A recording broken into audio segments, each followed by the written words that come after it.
Good afternoon, students.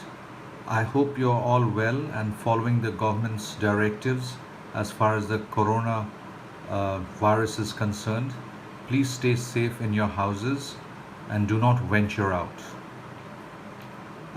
The last time we had discussed agenda, so this time, today, we're going to discuss the minutes.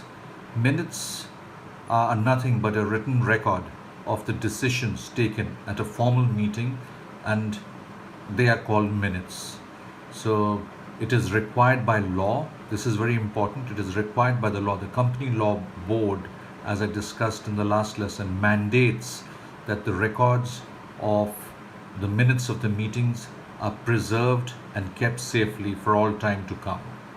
All companies, corporates, chamber of commerce, social organizations, and associations, whether they are registered or unregistered, NGOs, have to fulfill these requirements.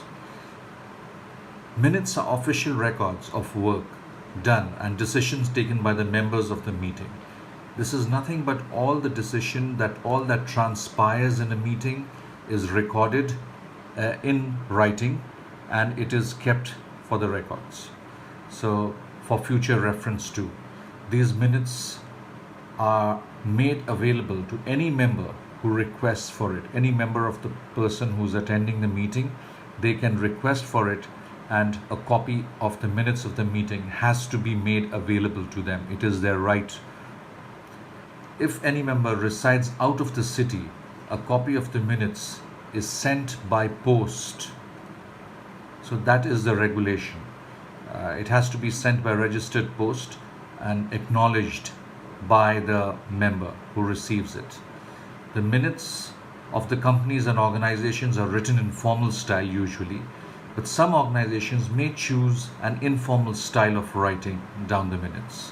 So it depends. The choice is on the organization. And one more very important thing that you have to keep in mind is that minutes are legally admissible in a court of law as evidence. So that is one of the foremost requirement, and it has to be admissible in a court of law. So it's written with great care. A lot of attention is paid to the writing, and it is the responsible of the chairperson or the chairman to ensure that the meeting and that the minutes are recorded in exactly the fashion that it happens. You might be aware that in the previous lesson we spoke about at the next meeting, the minutes are read out by the secretary. It may be taken as read. If a copy has already been sent by post, then it's taken for granted that it has been read. So in that case, you don't have to read the minutes at the meeting.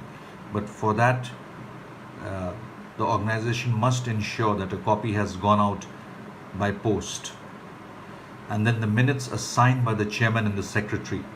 This is how a meeting begins. The minutes of the previous meetings are signed, ratified by all the members, and then it is signed and kept in the safekeeping.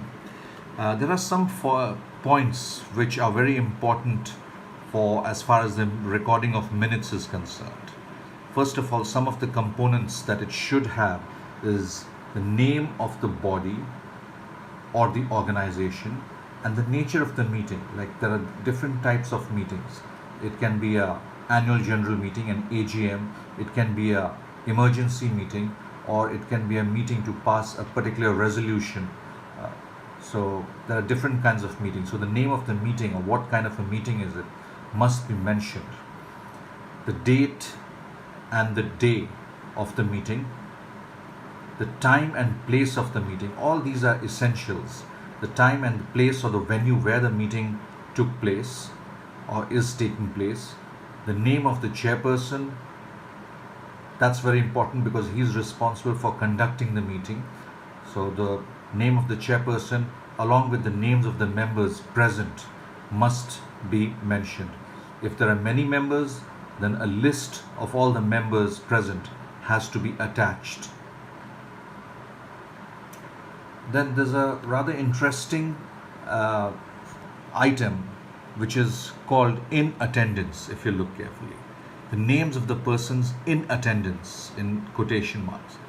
That is, in attendance means any official like a chartered accountant or a solicitor. Solicitor is a person who looks after the legal affairs of the company, or a company secretary who ensures that the government regulations are complied with. If any of such members are invited, they are not regular members of the company, but if they are invited, then their name goes under the head of in attendance. And then, of course, as we spoke in the previous lesson, leave or absence of any members provided, or if they have expressed the inability to attend, must also be there. If they have expressed the inability to come for this particular meeting for whatever reasons, if they've mentioned it pre-informed in writing, then that must be announced in the meeting that so and so expressed his inability to come for the meeting because of so and so reason, if that person has mentioned a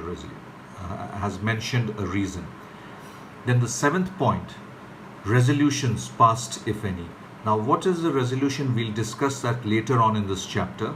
But then if there is any resolution passed, by a resolution is just a one-liner as of now, but we will be discussing it in detail. A resolution is a decision taken by the members regarding their organization that they are members of. So, and then of course, there has to be a vote of thanks to the chairman, that is, but a vote of thanks is proposed to the chairman for his involvement. That's how it usually ends.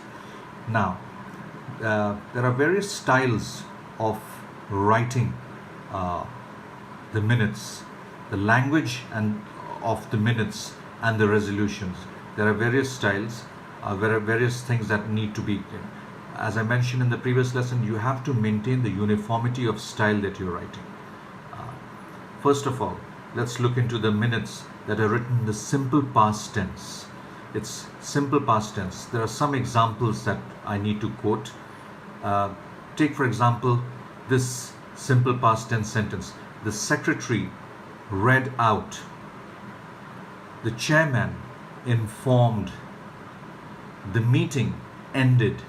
So these three sentences that I just read out are in the simple past tense. So it has to be in this form, the minutes. There are, however, other forms, like many items are written in the passive voice. For example, the progress report for December was presented, or the secretary was authorized to, the minutes were taken as read. So when a resolution or this thing is passed, that I have taken, for example, that the minutes have been read by all. So that is mentioned there as the minutes were taken as read. Now, coming to the impersonal passive voice, which is used for recording decisions and regulations. Mind you, decisions and regulations only. The impersonal passive voice is used for verbs of mental actions. Mental actions, like you can think of something, like you resolve, decide, suggest, or recommend. These are mental actions, examples of mental actions. So these are not physical actions and can be taken only by a group collectively, not individually, but collectively. That means all the members present and voting. So some of the examples in this context are: it was decided that a committee will be appointed. It was resolved that a meeting will be adjourned. It was decided to create a separate fund for the purpose. Now these are all mental actions, like adjourned, the committee appointed, and so on. So and that's why you have these are not physical actions, and that's why they are referred to as mental actions. So that is in the impersonal passive voice. This is all these three sentences that I just read are the impersonal passive voice is used for recording this. The third form is the verb in the subjective mood. Now, what is a subjective mood? The subjective mood of the verb describes an action that is proposed, intended, planned, or thought of but not yet completed. This is what we refer to as the subjunctive mood. We have that in our plans, it's on the anvil, that this is what is proposed, but the action has not been taken. It will only be taken once everyone, all the members who are present, have given their consent and they agree to it by a simple majority. Then these actions will be taken. Let's look at the examples that we have. I move that Mr. Roy be appointed. I propose that the secretary be authorized. So these are certain examples in which the subjunctive mood of the sentence is clearly mentioned, where the verb describes an action that is proposed but not completed. And it is a collective and not an individual happening. So this was the lesson for today, and I've purposely taken short lessons to include it so that this, and you're getting lessons from other teachers as well, so it doesn't clutter your mind. That is my objective. That's why I have taken short lessons. And tomorrow we will also look into resolutions passed by the company. So we will discuss that in tomorrow's this thing. Till then, stay safe and goodbye.